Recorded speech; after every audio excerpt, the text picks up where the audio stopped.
The Federal Reserve is expected to raise interest rates today to mitigate climbing inflation. As mortgage rates have shot up in the last month, now well over 5%. Inflation rose by 7.9% in February.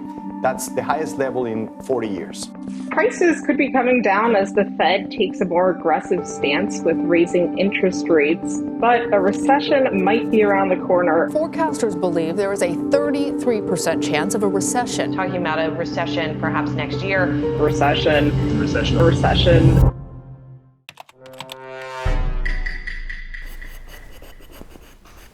Yo. Hey, what's up? It's freezing out there. We know like the refis that we're doing and the term sheets. Yeah. I think we should lock those in because I think rates are going to go up. Really? I mean, Fed's talking about it. Inflation's crazy. Probably should lock in instead of trying to shop this thing around. All right, I guess I'm not really too worried, but okay, we'll figure it out. You sure? Yeah. All right, we'll sign those term sheets. Okay. All right, cool. Thanks.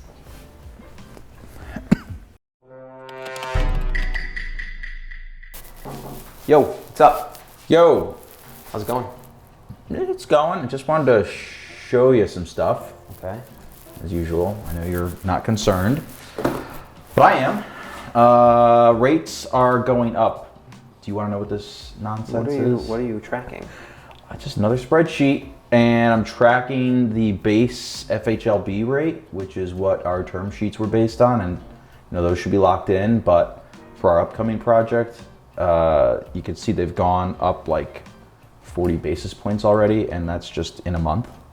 So I don't know how much more they're going to go up. I mean, the Fed's talking about raising rates like 3 or 4 times this coming year. I think we should be all right. I'm not.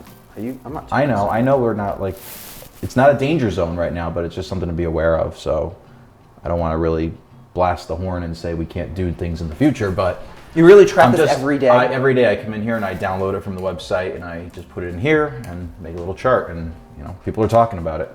It's coming up, so. Okay, good to know. All right.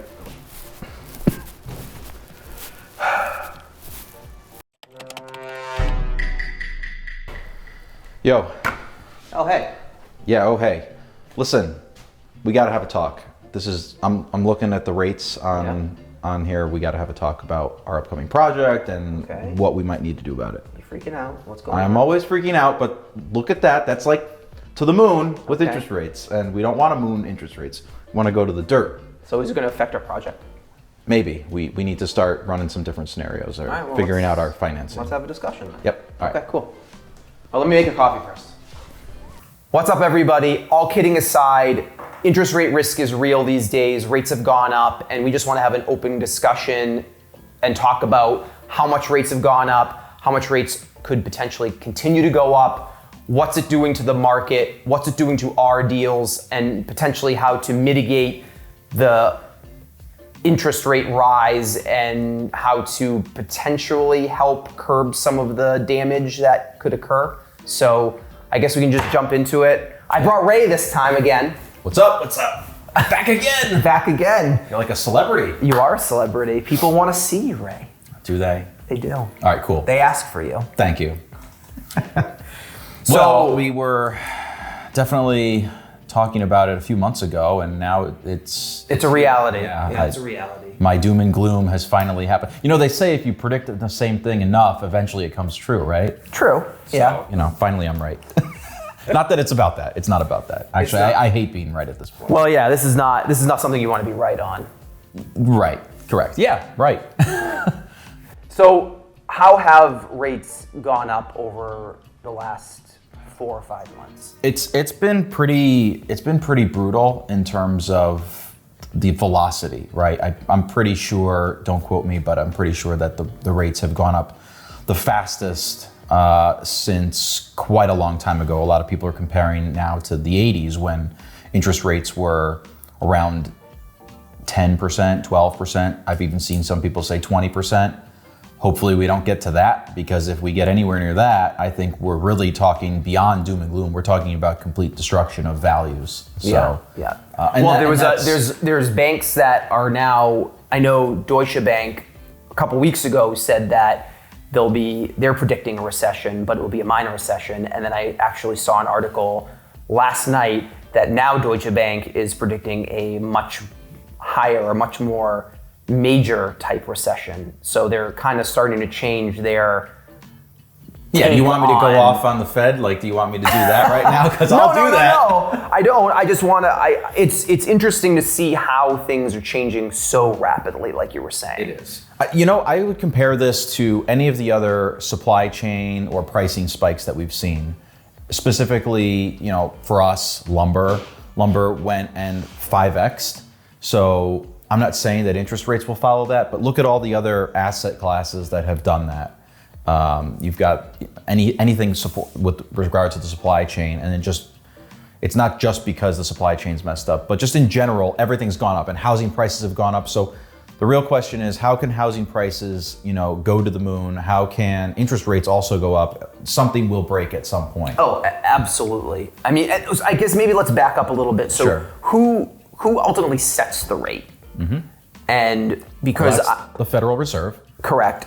But there's also a lot of these benchmark rates, and different banks that are lending use different benchmark rates, and so it's sometimes hard to understand which benchmark rate each lender is using. I assume you just have to ask them which, and they usually disclose that on their term sheet. Is that correct? Right. I mean, should we tell everybody sort of what we're in the middle of? Yeah, we can. At this point? Yeah, we can certainly talk about that. So we're looking at a project right now, and we have a financial broker who's been advocating that they're sort of not a middle person, but they are basically a layer between us and the lenders.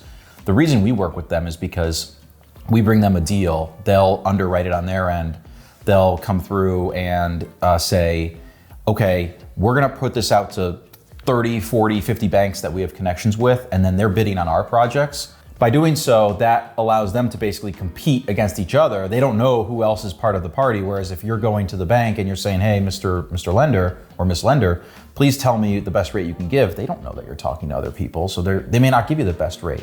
What all that means is we're getting probably a more aggressive rate, but at the same time, we can negotiate some of the other terms that can help with respect to the rate. So the rates may be going up, but are there other things we can do to offset that?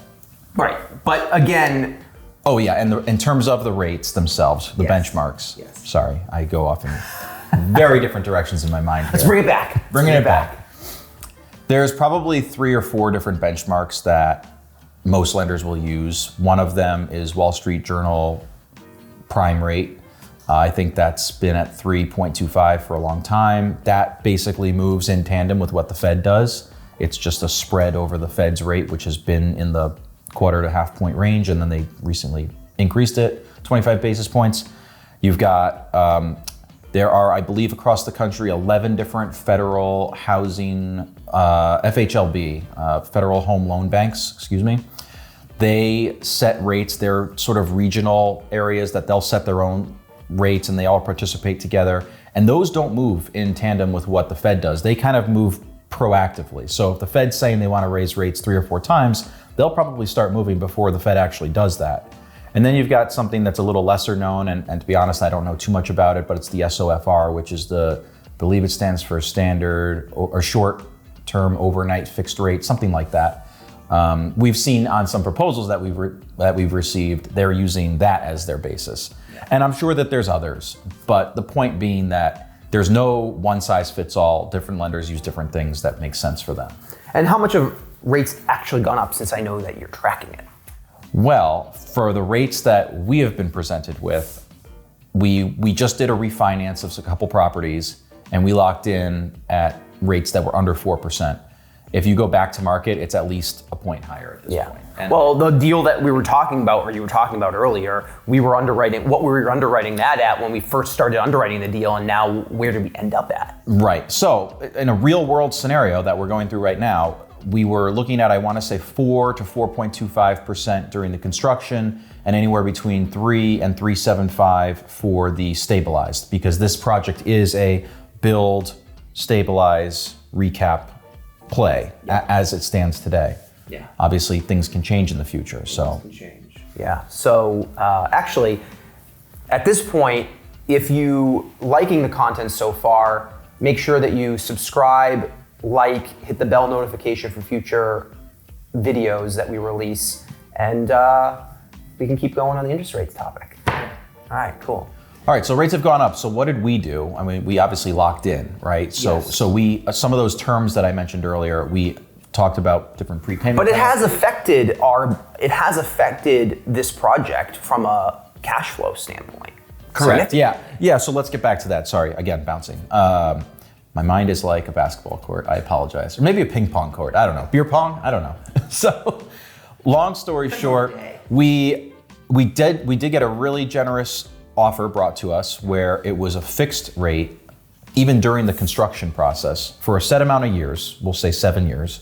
And during the first few years, we're getting interest-only payments. So typically, what happens is your rate floats, and so if the benchmark rates go up, then your rate will go up on that note, and then you'll stabilize, and then you'll get kind of a fixed rate. But again, by using these brokers, we're able to get a better set of overall terms. And I think the only thing we didn't like was the prepayment penalty. So if we do try to recap the loan, it's going to cost us a couple points. But we did actually receive other terms that were better from other lenders. But because of the interest rate risk and because we were so concerned about interest rates going up, all those other lenders had floating interest rates, meaning rates would change throughout the construction and then reset at the end of construction when it went to that full term, right? So, and we don't even know what that rate would be. We have no idea what that rate will be. So just because the fact that everything is at this stage going like this, and I mean like up a mountain, right? Up a cliff. It's not just, stagger a little bit, bump. No, it's just up. Who knows what's gonna happen, right? So we took this deal from this particular lender because of the locked interest rate for 7 years to hedge against interest rate risk, versus other terms like Ray mentioned. Prepayment penalty might have been better from someone else, but it was worth taking that risk because we could have been burned way worse on the interest rate than just the prepayment penalty. And we can always refinance after the prepayment penalty is up anyway. Right. There's definitely a few more options that become available. So say the interest rates shoot up. I mean, this is where real estate becomes sort of a prediction game. I mean, if anybody really knows, kudos to you. Tell me your lottery numbers and Dan and I will go retire when we win the jackpot. But let's say that the interest rates go up and it's a 5-year event, right? Like just another 07, 08 disaster. And it's going to take a while for rates to go back down, because the problem is you've got this crazy amount of inflation that is... Well, that's the real reason why that's why they're going up. The Fed has been pressured into raising rates just because they have to, right? I don't want to say it's political, but I mean, they have to do something to slow the government's been printing money spending. for the last 2+ years, right? COVID was a huge proponent of that. Right. And so the trillions of dollars that the government is printing it's finally catching up. Sloshing around and everybody wants to buy everything, and it's pretty wild. I mean, it's great from a borrowing standpoint, but terrible from a consumer standpoint when that happens. Yeah. So the rates are going up. So say they come down, then we might have an opportunity to refi with the same lender. And then you don't have to worry about the prepayment penalty. So that's one option. Another option is, what if rates come down so significantly because the Fed creates this hard landing that now we're looking at, rates back where they were. All right, great, we'll refi. Well, it's ultimately going to have to happen, right? If the Fed keeps raising rates, it causes a recession, it causes a housing correction. They have to lower the rates to help alleviate that, to help get the economy back on track. It's basically like a cyclical event, right? Essentially, I don't want to call it a Ponzi scheme, but it's kind of like a Ponzi scheme. The Fed has created, between the first, Great Recession and now, these two huge monetary bubbles, and they either have to pop and a lot of people lose a lot of things, and mostly just hard asset owners. But I don't think that's going to happen, because the first one, they realized they made some mistakes. Well, the lenders made mistakes. They aren't doing that now. That's a really good point to make also, is just because the rates are going up, it's only hurting the current group. As long as you haven't if you have a fixed rate, then you're good. It doesn't matter if rates go to 20, it doesn't matter.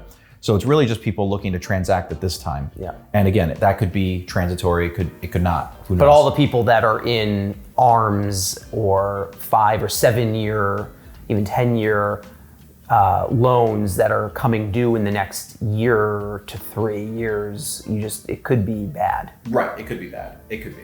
And again, But that's a lot on the commercial side. That's basically everybody. well, commercial always has those adjustable rate periods, and I follow a bunch of REITs that are out there and publicly traded, and they've done the same thing during this whole period. They've called notes that were earlier at a higher cost of capital to restructure them to lower cost, and that's essentially what we did for a couple of our properties. So we put in, I think that those were 7 years also. Yep. So our goal was to minimize interest rate risk, and I wouldn't say it's too late to do it, but You want to do it now. I mean, the writing's on the wall. If you can, do it. Well, it's interesting. Remember the appraiser that we met at one of the properties that we were refinancing? He basically said all of the residential refinances had already happened because rates had bottomed out, and he was super busy then. And now no one's doing any residential refinances. The commercial side is now doing all the refinances because they're trying to hedge against the rising rates. Right, and that's a very true story. I mean, during COVID, after the first couple months of uncertainty, when everybody started seeing rates drop, I mean, I know that people were just refinancing like crazy. Loan officers and underwriters, they couldn't hire enough, and they're already starting to lay them off because that demand is it's vaporized. Yeah. So crystal ball. Yep. How do you think the rising rates is going to affect the housing market overall? Because certain markets, I think, will be protected. I agree with you, right? So it's very market dependent. If you're sort of in I don't want to say rural, but if you're in an area where demand may evaporate faster than other areas, then that's probably going to be the biggest risk of price destruction. I mean, higher rates will decrease prices. Now, all of this... I think also, sorry to cut you off, I think also areas that are more susceptible to job loss in a recession are also at high risk. And that's exactly what I was just going to say. It's like the fact of the matter is, so inflation is kind of like, have you ever heard the expression, a rising tide raises all ships? Yep. So that's sort of what's happening right now, is that you've got this scenario where inflation is happening not just because there's a supply-demand imbalance, that's one of it, but it's on an employment balance. So again, macroeconomically speaking, you've got lots of people moving around and their salaries are going up. I mean, we've talked to people who are involved in recruiting, we've seen the headlines, we've seen the news articles, people are jumping and moving around and they're just getting, sometimes double-digit or triple-digit salary bumps. So long story short, if people can afford to pay more, the job market is very tight right now. Then there'll be some insulation from that. And the other thing that we're seeing is, there's just not enough housing supply, which is, everybody knows that. So what are we doing to do that? We're moving into more of the rental side of things. That's how we sort of see this playing out. So we don't necessarily see it as a risk. We see it as, if homeownership becomes less affordable, let's pivot and move into rentals, which was kind of the way we were moving anyway. So I think, multifamily residential is also a hedge against inflation. It is as well. Yeah, most hard assets should be. So as long as rates don't go, I'd say we should be very nervous if rates start going into the 7s and 8s. Yeah, I think we can absorb it into the 5s and 6s, but 7s and 8s is going to be troublesome. Well, you're like underwriting new deals is going to be... anybody looking to sell, anybody looking to buy, yeah. I mean, it's a whole different... It's going to affect sellers ultimately. You can't... So here's the thing. If you go from 7 to 8% interest rate move, 100 basis points, not a big deal. It hurts, but it's not the end of the world because you're already at a high rate. But this was like addicted to a drug, right?